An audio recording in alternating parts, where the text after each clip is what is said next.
Hey everybody. guys. Welcome back to another episode of Diary of a Professional. It is Lou here, See, Ashley. right? Yelitza. Yes, we will get into our very special guest, but of course, as per usual, we will go through our moment of gratitude. Whew, ciao.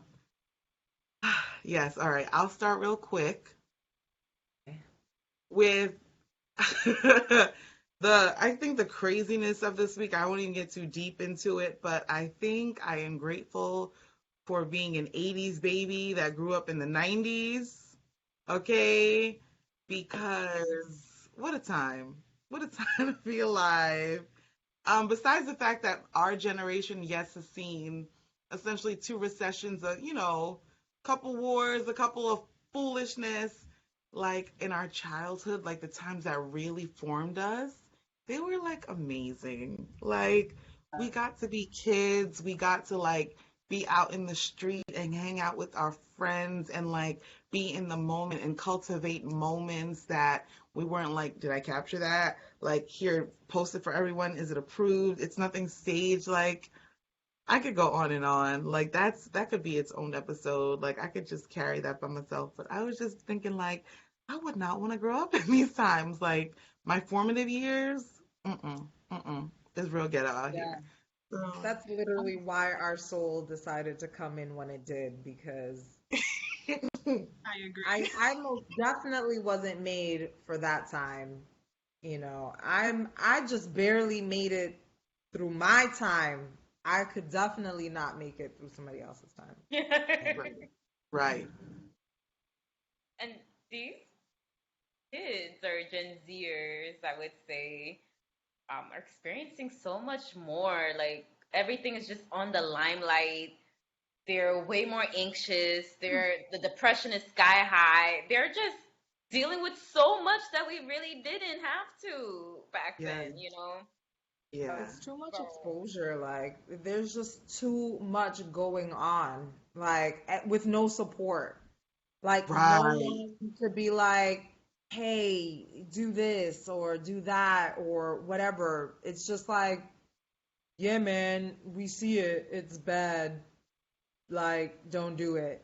What? Like, Yeah. it doesn't fucking work. True, it's yeah. true. Like today, what was it? This week they took out the last um phone booth in Times Square, and I was like, I mean, I'm not going to use it. And even back then, I would have like a napkin over it, and it'd be like right here, because I was like a germaphobe. Like even back then, my mama taught me. But it was just like, can't y'all leave just one? Like It's just one? nostalgic. They're out there Right. though. They're out there. Yo, you were that. I was sticking my finger into that coin dispenser, Yes. checking for them coins, and I would Because click the the little corner coin stores, thing, the coin dispenser at the yes. top. Because And the bodegas had the candy outside. sometimes the little clink, clink, clink would let the coins out. It would malfunction, and you would get, oh, I was Yeah. getting coins for my snack. Hustler, I like Those it. Yep. those payphones were magical. Back Yeah. when the bags of They chips were were 25 magical. cents. Oh, And it wasn't full of air. It actually had chips in it. What happened? Oh. yeah. Yeah. 25-cent gum that time. Yep. Oh What a my time. I I miss miss it it. now. tattoos, those like Yes! walk-off The tattoos with bazooka. your keys. Yep. You get Um, prizes for your candy. Oh oh, my, I can't. so A whole good. another topic. Whole Whole nother other. topic. My bad, But y'all. let me My say bad, my y'all. gratitude because this is too much, Marlu. You couldn't have bring that up on no Girl, I gratitude. needed It's a not silver lining this week, okay? a lot of space, that topic. There, Yes. there's a lot. There's a lot that can go into that Yes. topic. A lot. Let's think. Okay, so my gratitude, I guess I am grateful for how people perceive me, because I feel like I am putting out all this work and I'm hoping that people see the work I put in and value who I am.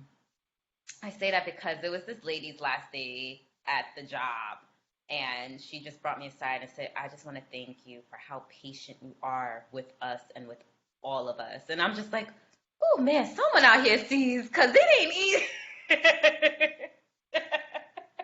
It ain't easy. Mm. It ain't, sometimes I want to be like, sometimes I close the door and fight the ear myself and just be like, side out. And but for someone to tell me that, To say it, yeah. I'm like, okay, I'm doing some good work here.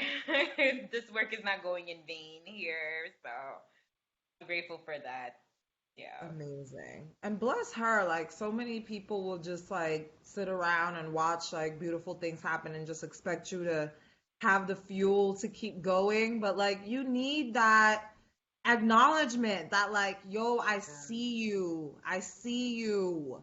Thank you. Like that shit is important. Anyway, thank you. We see you. Um, let's see. So my gratitude.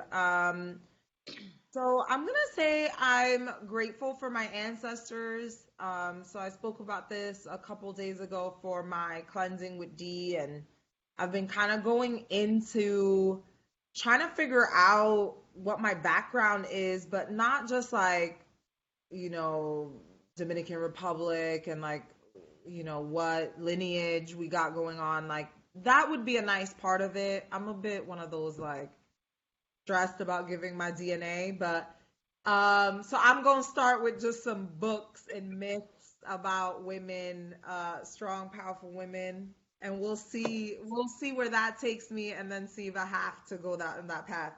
But you know, just like figuring out the power of women again, you know, and I think, you know, also with this podcast, like kind of really dig those roots really deep on like what we're really trying to do here, right? Which is strengthen the feminine, right? And the feminine stories and the things that really make a part of our DNA and who we are like lost in the sauce because they were, you know, they were destroyed by many things.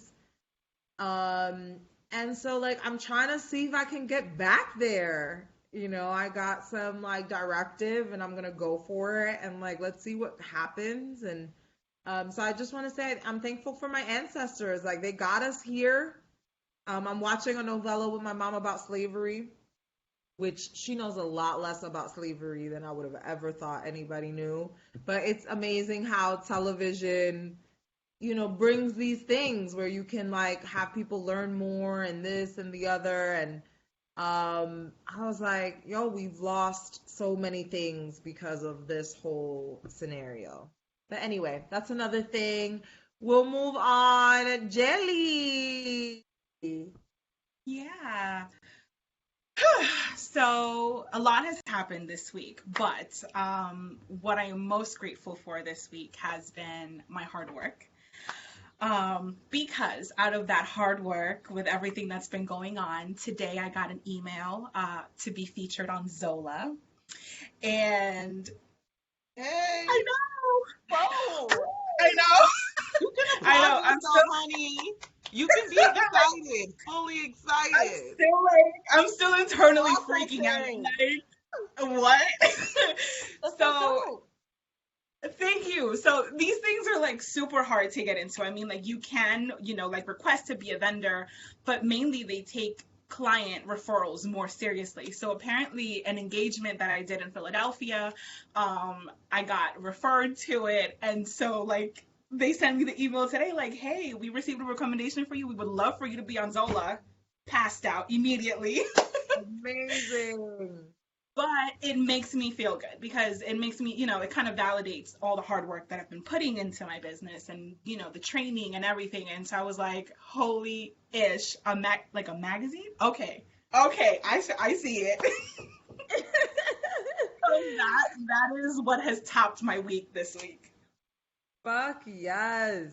So, I'm happy you were able to share that news with us. Oh, that is so amazing. I know, I'm so excited. Thank you. I'm like up here. This Woo! is a beautiful Listen, I love schedule. when women hang win. out there, build a I'm, nest, and just live there, honey. I love that. I'm so excited. Yeah. So yeah, that is what I'm most grateful for this week. So You That's a do it hard one to then. top.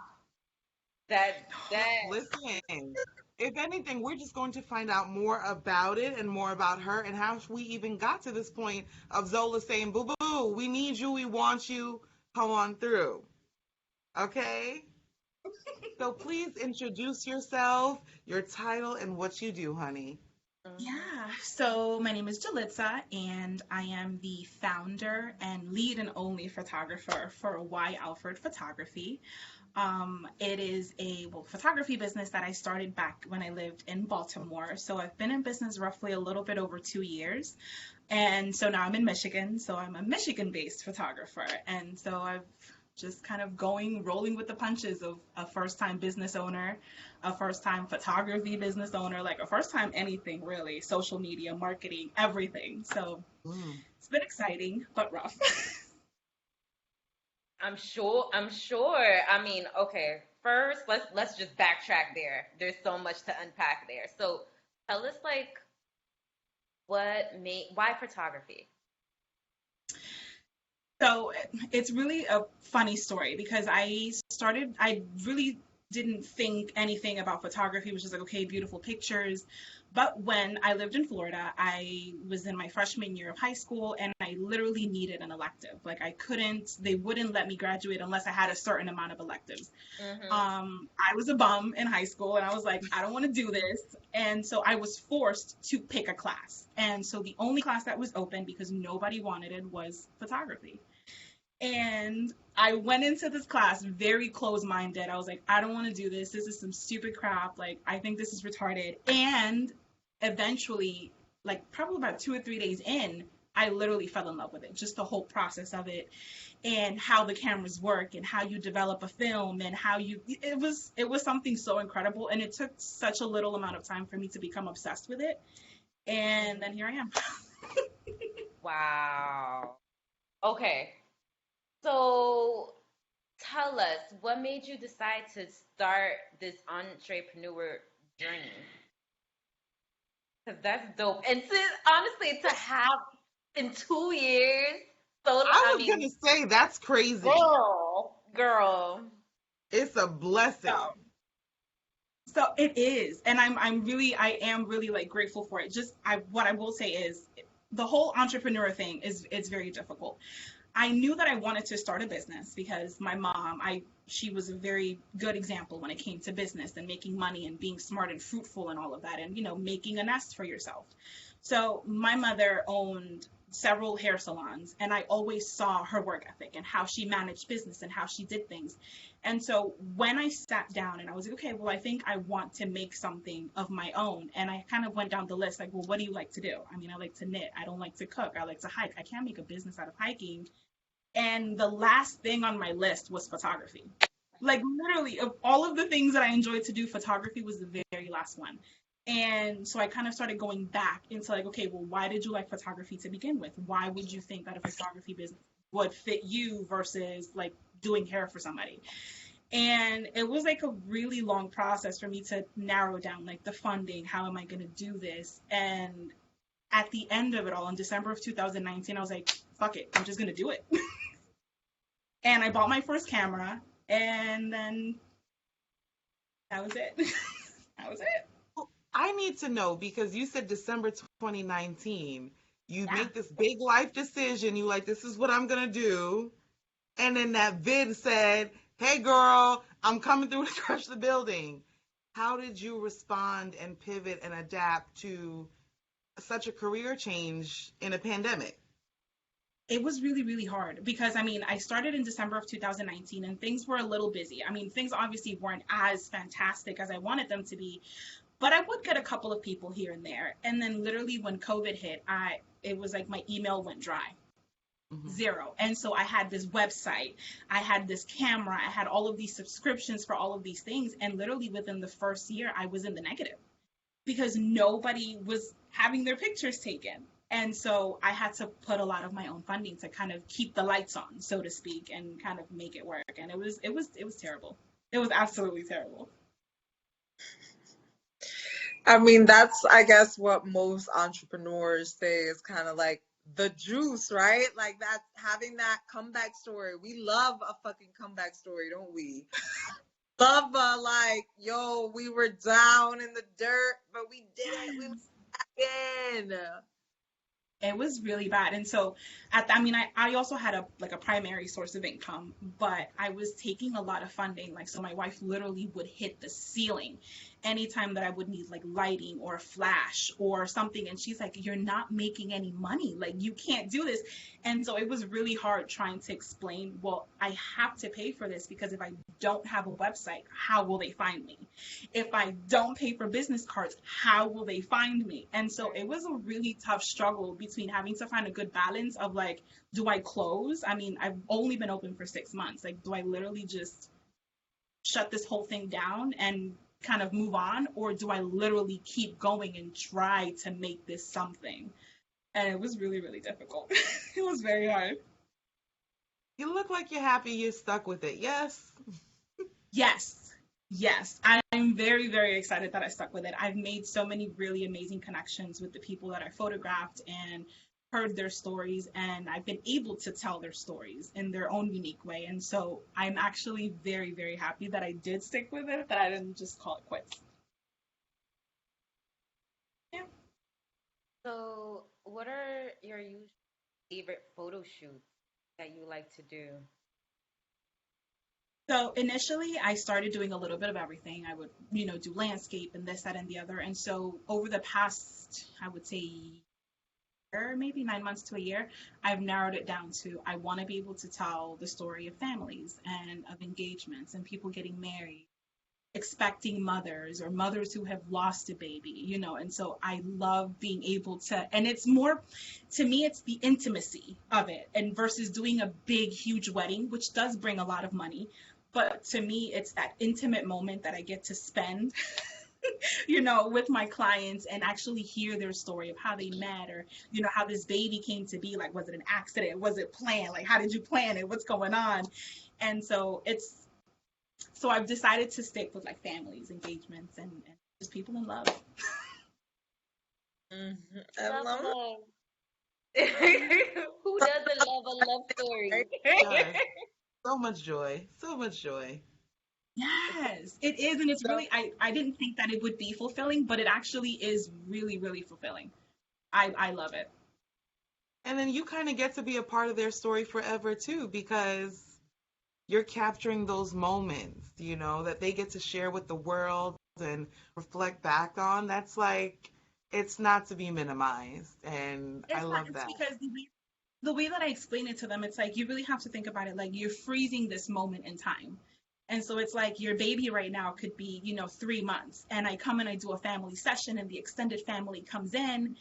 And then in the blink of an eye, it's gone. And so you've frozen that moment. The grandparents are still here, and then maybe now they're gone, and you can look back into that. And I always try to bring an experience to where if my clients look at their pictures, I'm hoping and I want them to remember what the air smelled like if it was spring, what their husband or their mom smelled like if they were standing next to them, the emotion, the nervousness of planning everything. And so it's a whole zen thing for me.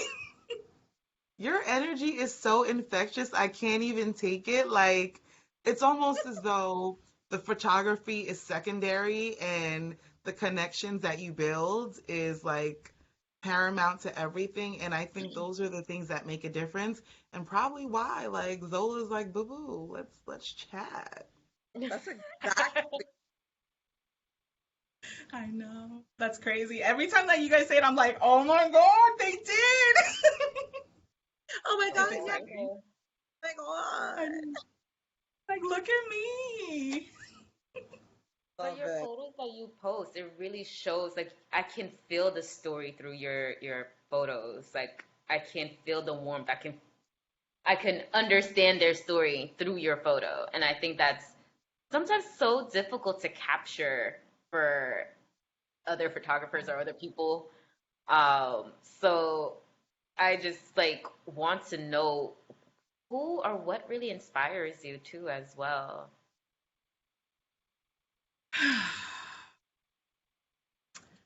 What inspired? Like that's a loaded question. That's a little bit. It's a loaded question. So I have several mentors that I've been working with, throughout the past year, and so their work has really, really, really inspired me to not to mimic them, but to see where they failed, where they've succeeded, and how they've been able to kind of overcome humps, difficult clients, difficult times, busy seasons, not busy seasons. And so I've learned a lot from them. And so it's been able to kind of help me to get over another hump and another hump. And so I'll usually go back to one of my mentors and be like, listen, I understand that I have to pay for this, but like I need some feedback. I need some backup. And so usually that is what kind of keeps the whole fire going, so to speak. I love it. Mentors. I love obviously, I feel like in a lot of industries, it's important that, that you find someone who is willing to mentor you and help mold you so that, as a mentee, that you can set yourself up to later be a great mentor, because how else are those great things and the fundamentals of certain industry is supposed to be, maintained if we're not helping one another and sharing. And in that, because someone might think it's just so easy to get like a really expensive camera and like pose. So can you give us like the nitty gritty and the background of actually making your passion, a successful and functioning business? It literally takes patience. And I wouldn't say not so much money, even though money is a very huge piece of, having to build a business. But it's really wanting to make it. And I honestly, I feel like that's the only thing. Like if you start a business and you are like, I mean, well, yeah, because it's here, and you don't really have that fire to be like, I'm not going to fail, then it's like counterproductive. So why would you start a business to begin with? And so I feel like all of the stuff that's happened to me, I'm like, okay, I really want it to stick. I really want this to be an actual thing. Like I want to leave it. I want to leave some sort of legacy. I don't want to just be wiped out like, oh, she was here and now she's gone. And so I think that's what it is. And so some people are like, oh, that's kind of vain. I'm like, it's not vain. It's just like, I want to leave a legacy. Like I want the grandchildren of the people who I photographed today to be like, do you see this? Like that is what I want. Yes. Yeah. I think that kind of forward thinking helps like mold how you move forward. And it's not just, reacting to everything, but actually setting yourself up and doing those steps to get to where you want to be and what you want to be remembered for. And then do your research as always. Before you start anything, just make sure that you do your research. Make sure that you're able. And business is very demanding. It is very, very demanding. So you have to make sure that you're able to balance it correctly and safely in a way to where you don't jeopardize yourself and your sense of self and your space and your time just to kind of pour everything into this vessel. And so that is also another thing. I mean, and photography, for a sense, it's an oversaturated market because there are a lot of photographers. But also another thing that I like to think is there isn't a me out there. There isn't a me. So, do you know what I mean? So whatever Susan Can brings you just say over that here, one more time, just a little louder? Just one more time.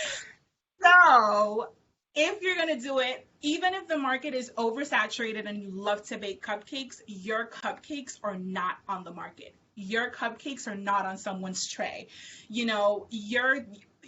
The things that you say to people, how you mentor somebody, nobody else is doing it the same way. So that's what I've been trying to focus on. Yeah, there's a million photographers here in Michigan, but there isn't a me. And so that's kind of like another thing. Yes. Yes. So true. Let that sit there for a minute. Let that simmer for a second, y'all. Because honestly, I feel like we're just Yeah, don't be humble. Like, I mean, yes, be humble, but like, no, you can brag on yourself. You worked hard for it. Like, only you know how much time and sweat and energy you put in to get to where you are. That makes it look so easy, you know? Yes. And that was a problem that I had a lot because I mean, when I first started, I would look at other photographers and I would compare my work to theirs. And that was a huge mistake because then I would look at them and I'd be like, oh, well, their lighting is perfect. Their shading is beautiful. Looks nice. And then I would look at my own and I would put down my work because then I would Mm. think that theirs came so easy because look at all these followers, look at all this money, and I wasn't looking at the backstory of like they literally started from zero like I did. And so to get here, they had to go through the same process that I'm in the middle of. Yeah. No one And likes to do that, though. No one likes to go through the process, especially when you are on social media and everything seems like instant, Yes. success. And yes, it's true. absolutely difficult. But like I think something that, and you're basically saying it, is that like business is 80% psychology. Like you have to go in with a strong psychology. Like the other 20%, you will fumble, you'll fail, you'll come back. But if your psychology is solid, you'll get that 20%. You'll figure it out. But if that psychology isn't there, It's, it's a and long that's usually road down. yes. And that's usually where you start to see like, oh, well, I don't want to do this anymore. Or, well, when I was in that rut, I was like, I don't even want to edit anymore. And I would go do a session on a Friday, and it would be like the following Friday, and I'm just like, I don't, I don't want to do this because literally I was checking out. I was just like on my way out the door. And I literally it was my wife. She was the one that told me, she was like, listen, you've literally spent this amount on this camera. You've bought this lens. You did this, this, this. She did a whole inventory. And she was like, you're not allowed to quit. You're not allowed to quit. When you bring this money back, then go ahead and quit. And so then I brought the money back, but now I don't want to quit. Yeah. So I'm like, I brought the money back and now I don't want to quit. Now I'm just I here, like still her psychology on that one. That was here. Yeah. she a good one. You might want to keep her around. She did a full inventory of like And everything. we She was love like, her, so keep her around. I was like, wait, you Shameless literally plug. tallied. I was like, you tallied all of this just to okay, that touche. Heard you, sis. Heard you. So in being like an entrepreneur and kind of leading into that, and clearly not having set hours, how do you balance that, professional life and family life and personal? We need to know. I'm not even gonna lie. I'm not even gonna lie. I am still trying to figure out how to have some sort of balance. Because as I mentioned earlier, I'm the photographer, I'm the editor, I'm the behind the scenes person, I'm the marketing. I literally am all of the hats for this business. And so it's really, really hard. And I've been trying to find a good balance. Like, okay, well, I'll work Monday through Friday. And then I find myself sitting on my couch on a Saturday at noon editing a gallery. And so it's like I'm still working on setting my boundaries after I just said, oh, don't pour yourself into this entire thing. But I'm still trying to, I haven't really put a science to it as to what I'm going to do or how I'm going to cut back. But it's just me for now. You'll get Trial there. and error. It's gonna It take is, some and it's time. really hard. It is. It's really like the whole work-life balance. It's really, really hard. Um, because obviously, I'm married, and so the what? Balance is a myth. Like I'm it's starting to feel that way. not really balance. It's you want harmony. I like that. I hear that. I understand But that. sometimes balance is impossible. What you want is harmony. Yeah. Yeah, not everything's gonna get equal parts of you, but it should, when it has your attention, like that's your focus. Mm-hmm. Listen, I'm gonna start taking notes. I'll be like, I Let me don't see. want. Ow. I don't want balance. Literally, harmony. Harmony is what I Yes. need. Blow it up, put it on your wall, honey. Oh, What were you man. doing before photography? I'm curious. I'm sorry? What were you doing before photography? A little bit of everything. Yeah. A little bit of everything. So I've always had a primary source of income, and or school. So it's either I've been working or going to school. And so I was, what was I doing before? I was working at a medical call center before. And so I was a call center manager for a medical call center. And then right into that, I jumped into photography. Then I left the call center and I was like, this is going to be my only source of income. I lied. And then I had to find another job. And so here I am trying to balance it out. know. Hustling. Yeah, I always like to hear the story, but I just want to know too, for clients, do you have simple go-to poses for them? Give us some tips for the people Yes. out here for our Yes. So To me. yeah, I do have go-to poses. So depending on whether they're like couples or what's happening, so I always like to do all of the really lovey pictures first. So like, why don't you just tap your forehead to each other and then you close your eyes, and when you open, just think of the first time you saw each other. That literally usually works like a charm, because then they're sitting there, their eyes are closed. Don't give out too much of your secrets. Right? Like, That was good. and then So good. yeah, and so they open their eyes and they're like, ooh, and then you see all of these. So I do have go-to poses. I always do like hip bumps, like, like a drunk walk. Think of like you're picking her up, you're picking her up from the bar. She had a girls' day and she had some mimosas and now she's tipsy. Hey. So walking all tipsy. So like you need to get your girl because she's gonna fall. And so I have there's quite a few. There's quite a few. Yes, Some girl, are keep them dangerous. in that back pocket tucked. They're working. FYI. Thank you. Thank you. I try. I really try. I try to do different things and position them. And so what I've been learning recently is not everybody is a one size fits all, right? And so some of us are a little bit chunkier, some of us are not. And so initially I thought that one pose literally fit everybody. And that is not true. So I've been having to learn new ways of posing someone who's a little bit on the heavier side, or, to kind of still get that connection and get that love and that warmth in the picture without her feeling awkward or him feeling awkward. So it's been a challenge. It's been a big challenge. Beautiful. Oh man, I would like to be behind the It's a scenes. So I will say that we gotta see what you could do. Maybe like, work with our angles, child. I love it. Listen, so behind the scenes is a hot mess. I would not recommend anybody behind the scenes, but behind the scenes, I'm a whole hot mess. Like my clients are always like, "Oh my God, you're so crazy." Listen, just trust the process. It's all a hot mess. Just trust the process. Like I'll pose them in a certain way, and then I'm like,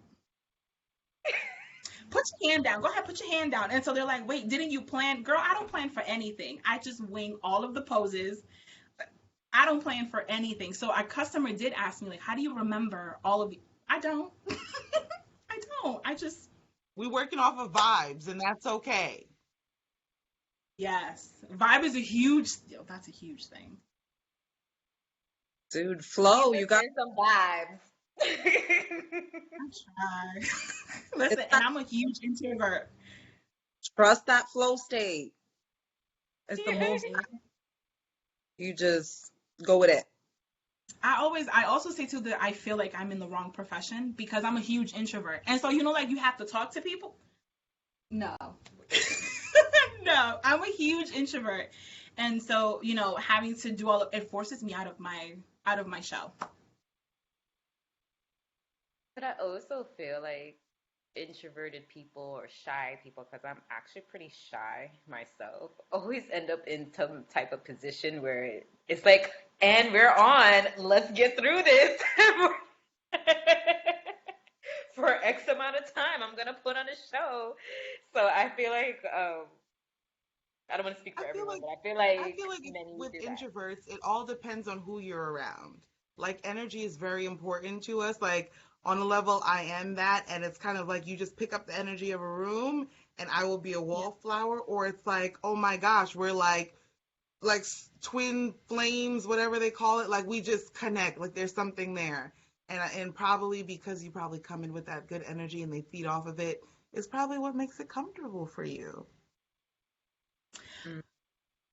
Yes. Yes, but also the biggie that I play in the car on my way there. That'll The be right. psychology. Okay. The That, yes, but also the Biggie and Tupac that I have playing in the car on my way there builds You the know. vibe, and Yes. I'm like, here. Yo, you gotta edit that Yes, psychology. hype men, and I love it. So, It's what's crazy. next for you? What else do you have planned? Make it through the end of the year. Make it through the end of the year. And now that this whole stuff is happening with Zola, see what happens with them and how that goes. It's a really exciting journey. It's a new journey. It's super exciting. And so just to see what happens there, I'm hoping that maybe by year 5 I could have a studio somewhere. So I'm working towards a couple, my top 3 goals before the end of the year. And so trying to balance the business so that I can have a little studio somewhere would be amazing. Mm. Yeah. And you get there, Mm-hmm. and we'll see it happen. And We'll be we'll Yes. happen. And we'll get to capture this frozen moment and play it back and see how far you've come, honey. I know. That would be crazy. That would be so crazy, but very exciting. Yes, we are excited for you. Thank you. And then I guess any advice to the amateur photographer who's trying to get out there? Practice is your best friend. Practice, practice, practice. Even though I'm considered semi-pro, I still literally practice every day. Grab your camera, go out there and shoot a tree, practice your focus, practice your composition of a picture and how it looks, practice editing. It really is all about practicing because you have to have such a sharp eye to be able to be like, oh, that's actually a thing. Click. So practice. I literally sit here sometimes and I take just pictures of my cats or pictures of a chair and I try, new things, different lenses, different angles, and it really, really is all about practice. Putting in the work and practicing. practice is the mother of skill. It is. Because I look at my pictures from way back then and I look at my pictures now and I'm like, whoa, wow. I can't believe somebody paid for that. Oh my gosh. It's because it's been a big journey.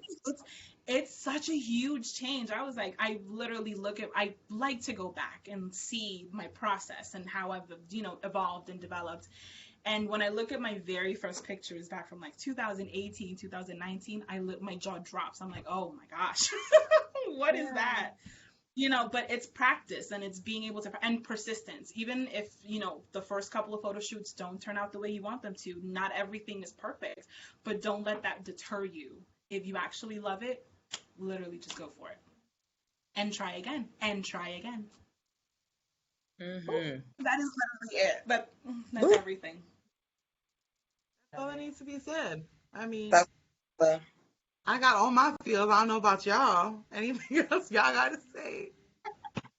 Where can we find you, girlfriend? Where can we find you? You can. So you can find me on Instagram at Alfred Photography. I'm also on Facebook at Alfred Photography. And then my website, yalfredphotography.com. It's all Alfred Photography. yeah. Love it. So, yeah, I think we should wrap it up. I think we got all the feels today. Thank you so much for joining us. It was a pleasure. Oh my goodness, and we're so excited for Thank you you so much. and your future endeavors. And we will love to see how you blossom. Honestly, you're just like, you're just going on Oh. Yes. I love it. I'm You not the even only gonna way try. is up. Only. The only way is up. That's it. Exactly. I love you. I'm so happy about the Zola thing. I can't believe it just happened. Like, and we're here today. So, super exciting. As Ashley said, we'll definitely be checking out your journey. I have no choice because you're my frenzy. So I'll For definitely. real. If I see you not like something, I'ma tell you like, hey. Oh, I know it. Oh, don't I know it? Mhm. But yeah, thank you ladies so much for having me and for popping my cherry for podcasting. Absolutely. Hope it was smooth and Thank you. gentle. It was really nice. It was real and like, are you ready? Yeah, I'm ready. Okay, here we We go. So prepped you real nice, honey. We don't just, yeah, it was good. But thank you You so just much for have to having me. double check though. Are you sure you ready? You warmed up enough? consent is necessary. Yes. Can I have a shot really quick before we start? No? Okay, too late? All right. Let's go. Throw it in. Let's go. Hey, Little lube never hurt. okay.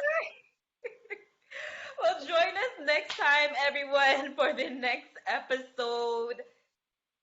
Like, subscribe, repost, comment. We love Send you all. to your friends, tell a friend, all of it. Bye. Till next time. Bye. Thank you, ladies.